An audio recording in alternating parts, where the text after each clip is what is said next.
Mark Stone, Sky News. Very nice to see you. Adel Al-Jubeir is the international face of Saudi Arabia. As Minister of Foreign Affairs, it's he who presents the country's foreign policy, and he's about to take his case against Iran to this week's UN General Assembly in New York. Is Saudi Arabia prepared for war? We hope by any means to avoid war. Nobody wants war. War is destructive. We have priorities that involve reforming our country. We have a responsibility to defend our country and to ensure that no harm comes to our country or our people or our residents. And so we will do whatever it takes to prevent our country from sustaining damages. Preparing for war is always the last option. Sky News has been shown the damage to the two Saudi oil facilities after last weekend's drone and missile attacks. The Saudi and US governments have said evidence will soon implicate Iran beyond doubt. So you're absolutely convinced that these drones and missiles came from Iranian soil? We don't know that yet. There's suspicion because they came from the north, but what we do know is that the missiles and the drones are Iranian. On Wednesday, the Saudi Ministry of Defense produced what it said was wreckage from 8 of the kamikaze drones and 2 misfired cruise missiles, all Iranian-made.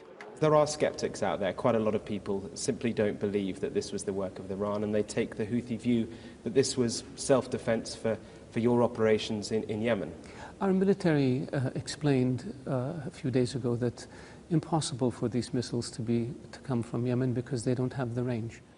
Much has been made in the past week about America's commitment to its old ally, Saudi Arabia. Donald Trump has promised his supporters fewer wars, not more. He has now authorized the deployment of US military to the region, but only as a defensive measure. Are you absolutely convinced that Donald Trump has your back?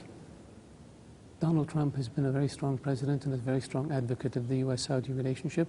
Donald Trump has been very firm in dealing with Iran. He's committed to enhancing our military cooperation and our security cooperation, so we have no doubt in Donald Trump. But he's also committed to having fewer wars, not more wars. So are you not a bit worried that perhaps he'll want you to fight this one alone if it comes to it? Everybody wants to avoid wars. Everybody. Everybody. What about the UK? Have you asked for British help militarily? The UK also has been one of our staunchest allies when it comes to security, and we are in consultations with the United Kingdom on this area. The United Kingdom has agreed to provide naval assets in order to help with maritime security. In Tehran for yet another day, Iran has said that any strike on its country would be met with overwhelming force. And so a week on from an attack that hit Saudi Arabia, the global oil market and regional security, it is still not clear where this goes next.